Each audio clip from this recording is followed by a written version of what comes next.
Assalamualaikum warahmatullahi wabarakatuh. Bapak Ibu hebat, perkenalan saya nama Ifatun Nasiroh.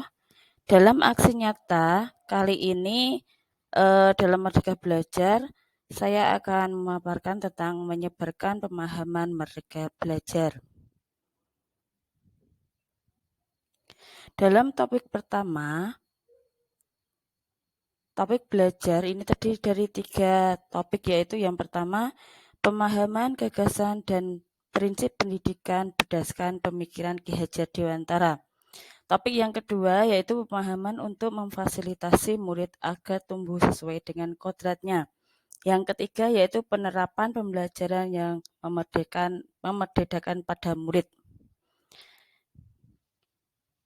Baiklah, kita akan membahas tentang topik yang pertama, yaitu pemahaman, gagasan, dan prinsip pendidikan berdasarkan pemikiran Ki Hajar Dewantara. Dalam modul Merdeka Belajar ini terdiri dari 5 topik, yaitu yang pertama, 5 modul. Yang pertama yaitu mengenali dan memahami diri sebagai pendidik. Modul yang kedua yaitu mendidik dan mengajar. Yang ketiga, mendampingi murid dengan utuh dan menyeluruh. Yang keempat, mendidik dan melatih kecerdasan budi pekerti. Yang kelima, pendidikan yang mengantarkan keselamatan dan kebahagiaan. Baik, mari kita mulai untuk membahas modul yang pertama, yaitu mengenali dan memahami diri sebagai pendidik. Sebagai pendidik, sudah seharusnya dapat mengenali karakteristik dan kebutuhan murid. Akan tetapi, hal yang paling mendasar adalah mampu mengukur dan mengenali kekuatan dan kelemahan diri.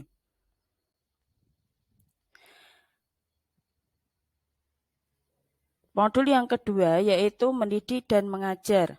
Terdiri dari 3, yaitu mendidik menyeluruh, pendidik selama 1 abad, dan menjadi manusia secara utuh. Selanjutnya, kita membahas ke modul yang ketiga, yaitu mendampingi murid dengan utuh dan menyeluruh. Ada 2 yang akan kita pelajari, yaitu yang pertama, kodrat keadaan dan asas trikon. Mari kita pelajari satu persatu. Yang pertama yaitu kodrat keadaan. Kodrat keadaan merupakan bagian yang tidak terpisahkan dari dasar pendidikan murid. Kodrat keadaan terdiri dari 2 macam, yaitu yang pertama, kodrat alam, yang kedua, kodrat zaman.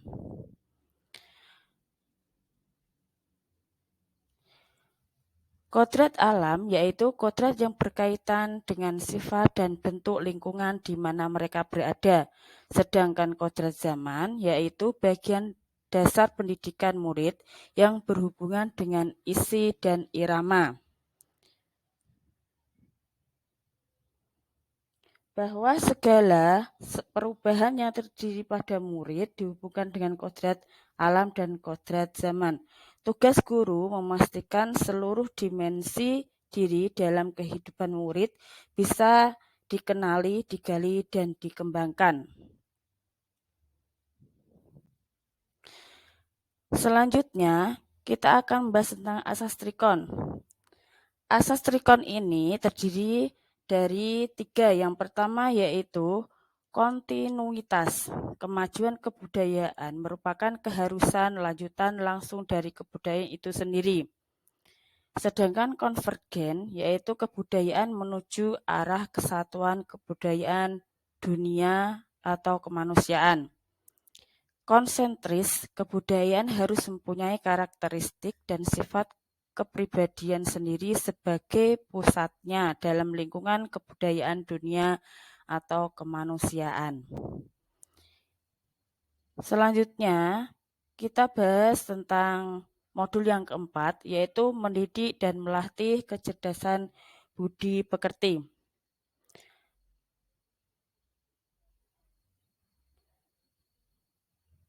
Mari kita pelajari apa itu budi pekerti dan asas konsep konvergensi.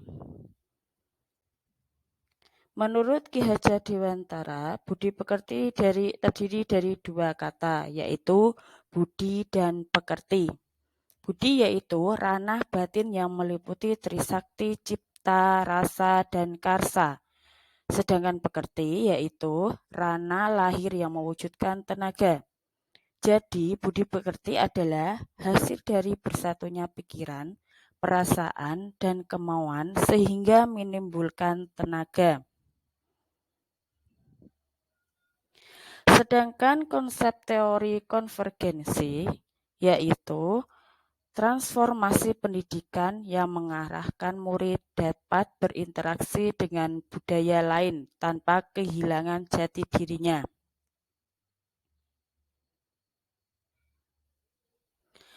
Tujuan akhir dari seluruh pendidikan yaitu keselamatan dan kebahagiaan murid hanya dapat dipenuhi dengan memahami peran guru melalui sistem Among. Pendidikan yang mengantarkan keselamatan dan kebahagiaan yaitu pendidik yang adaptif, inovatif, reflektif, kolaboratif, berpihak pada murid. Bapak Ibu yang kami hormati, saya mengharapkan umpan balik dari Bapak Ibu setelah mendengar pemaparan materi tentang Merdeka Belajar dari kami. Saya harap untuk mengisi link yang sudah tersedia. Sekian dari saya, terima kasih. Wassalamualaikum warahmatullahi wabarakatuh.